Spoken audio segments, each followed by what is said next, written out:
Hello बच्चों, आज हम लोग linear equation in two variable की एक्सरसाइज नंबर 4.1 को सॉल्व करेंगे। तो एक्सरसाइज नंबर 4.1 में पहला क्वेश्चन है कि the cost of a notebook is twice.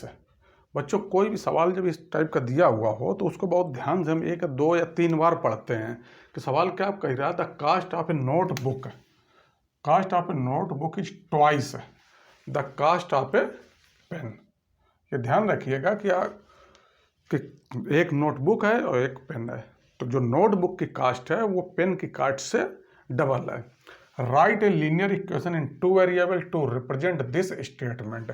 इस स्टेटमेंट को रिप्रेजेंट करने के लिए लीनियर इक्वेशन बनानी है।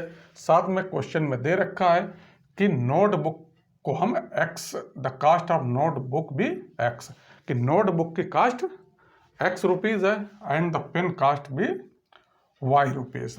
तो अब इसकी जब हम लीनियर इक्वेशन बनाएंगे टू वेरिएबल की, तो सीधे बच्चों ध्यान रखिएगा कि ये आप कुछ नहीं करना है, बस ऐसे एक तरफ ये कास्ट ऑफ नोटबुक लिख देना है, दूसरी तरफ कास्ट ऑफ पेन लिख देना है। ये वाई है, इक्वल का साइन लगा दिया।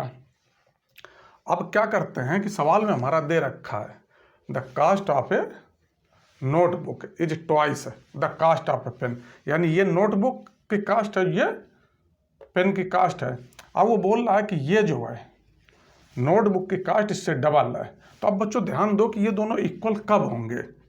ये डबल है, मान लीजिए आपसे कहा जाए कि नोटबुक, आप सीधे साधारण शब्दों में समझें कि 10 रुपीज़ की है और पेन जो है वो 5 रुपीज़ का है, तो अब नोटबुक की कास्ट डबल है ना पेन से। अब ये 10 रुपीज़ और ये 5 रुपीज़, अब ये दोनों इक्वल कब होंगे। इक्वल करने के लिए अब दो ही चीज़ें हो सकती हैं, या तो आप इसको जो 10 रुपीज़ था डिवाइड बाई 2 कर दो तो 5 हो जाएगा, या तो जो 5 रुपीज़ पेन की कास्ट थी उसमें आप 2 से मल्टीप्लाई कर दो तो वो 10 हो जाए, तो दोनों इक्वल हो जाएंगे। तो जिसे अब यहाँ पे भी इसी का ले लेते हैं, जैसे 10 रुपीज़ थी और ये 5 रुपीज़ है। अब ये दोनों इक्वल कब होंगे, तो दो ही कंडीशन है, या तो इसको हम डिवाइड बाई 2 कर दें तो ये 5 इक्वल 5 हो जाएगा, और ये 10 इक्वल 5 ये कब होएगा, या तो इसमें हम मल्टीप्लाई बाई 2 कर दें तो ये 10 इक्वल 10 हो जाएगा।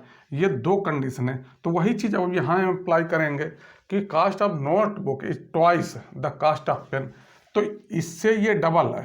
तो अब दो ही चीज़ें, या तो हम इसमें इंटू 2 कर दें तो ये इक्वल हो गई। अब क्या करेंगे, अब इसको हम इक्वल के एक और ले आएंगे, तो इस और इक्वल के लाएंगे राइट हैंड साइड से लेफ्ट हैंड साइड, तो हमारा x माइनस 2y इक्वल 0 हो गया।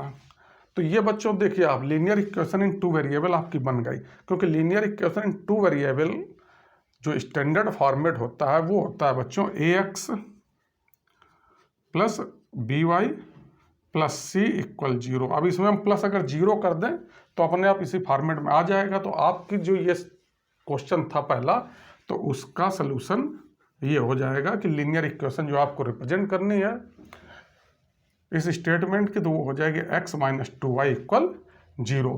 अब हम लोग बच्चों एक्सरसाइज नंबर 4.1 का दूसरा सवाल लेंगे।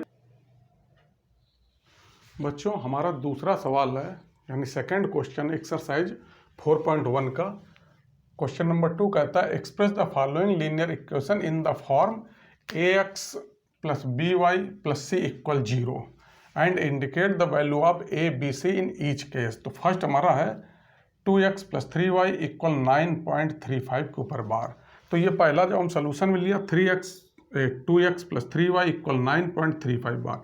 अब इसको हम इस स्टैंडर्ड फॉर्मेट में लिखेंगे, तो ये जो वैल्यू है उसको इक्वल के राइट हैंड साइड से लेफ्ट हैंड साइड में लाएंगे, तो हम इस equation can be written as 2x plus 3y, और ये इस ओर आएगा, इधर पॉजिटिव है तो निगेटिव हो जाएगा, तो माइनस 9.35 के ऊपर बार लग जाएगा इक्वल 0 हो जाएगा।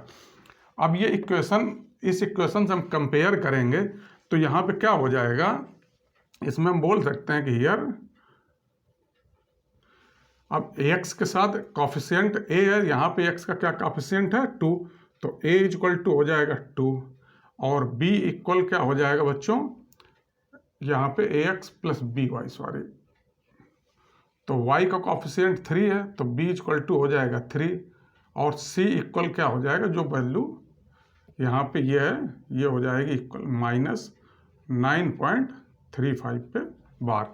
तो इस प्रकार से बच्चों ये जो इक्वेशन दी हुई थी हमने इस स्टैंडर्ड इक्वेशन से कंपेयर किया तो हमारा ए बी सी के वैल्यू निकल। अब सेकेंड इक्वेशन क्या कहती है, अपना सेकेंड जो है ये x minus y upon 5 -10 equal 0।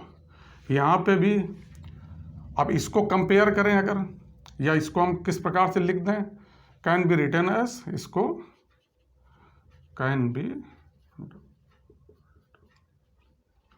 Written as, इसको हम लिख सकते हैं x माइनस ये 1/5 इंटू वाई, ये है y/5 को 1/5 इंटू वाई लिख सकते हैं, -10 इक्वल 0। तो अब जब कंपेयर करेंगे स्टैंडर्ड वाली इक्वेशन से तो क्या आ जाएगा, a इक्वल आ जाएगा, अब x के साथ कुछ नहीं है अगर, तो हम इसके साथ अगर इसको हम 1 से मल्टीप्लाई कर दें बच्चों, इसको और लिख दें साफ साफ, तो ये हम लिख सकते हैं 1 into x minus 1/5 into y -10 equal 0। तो अगर 1 का किसी वैल्यू में हम मल्टीप्लाई कर देते हैं तो कोई फर्क नहीं पड़ता, तो ये a इक्वल टू आ जाएगा 1 और b इक्वल आ जाएगा -1/5 और c इक्वल हमारा हो जाएगा -10। अब हम जब थर्ड इक्वेशन इसी प्रकार से ले लें तो ये है -2x प्लस 3y इक्वल 6। अब इसको हम उसी प्रकार से फिर 6 को इस ओर लाएंगे तो ये इक्वेशन जो है can be written as,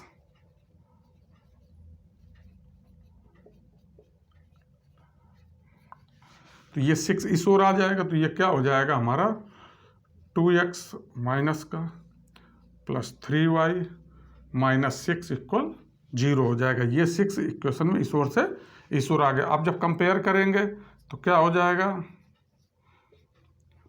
a equal -2 हो जाएगा, b इक्वल हो जाएगा 3 एंड c इक्वल हो जाएगा -6। तो इस प्रकार से ये फर्स्ट सेकंड थर्ड आपकी सॉल्व हो गई। अब हमारा फोर्थ वाला क्या है, यहाँ जगह कम है तो इसको हम साफ कर सकते हैं। जो हमारी फोर्थ इक्वेशन है वो बोल रही है x इक्वल 3y। तो इस इक्वेशन को हम किस प्रकार से लिख सकते हैं, कैन बी रिटन एज, अब ये 3y इस ओर आया तो ये हो जाएगा x माइनस 3y इक्वल के इस ओर आ गया। अब इसमें हम देख रहे हैं c का टर्म नहीं है तो किसी भी इक्वेशन में अगर हम +0 कर दें तो वैल्यू पे कोई फर्क नहीं पड़ता इक्वेशन की, तो ये हमने अपने मन से +0 कर दिया। अब कंपेयर करेंगे जब स्टैंडर्ड इक्वेशन से तो क्या हो जाएगा, a इक्वल 1 हो जाएगा। इसके पहले वाले में हम बता चुके हैं कि इसमें चाहे तो 1 से मल्टीप्लाई कर दें तो कोई फर्क नहीं पड़ता, तो 1 आ जाएगा, b इक्वल -3 हो जाएगा और c इक्वल 0 हो जाएगा। इसके बाद अब फिफ्थ क्या है, 2x equal to -5y।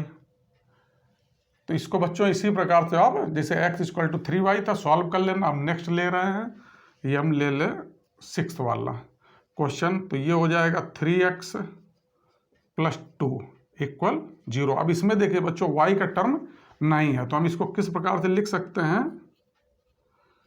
Can be written as, ये हम लिख सकते हैं 3x प्लस y का टर्म नहीं है बच्चों, किसी वैल्यू में अगर हम 0 से मल्टीप्लाई करके उसको लिखें तो वो 0 ही रहता है, कोई फर्क नहीं पड़ता।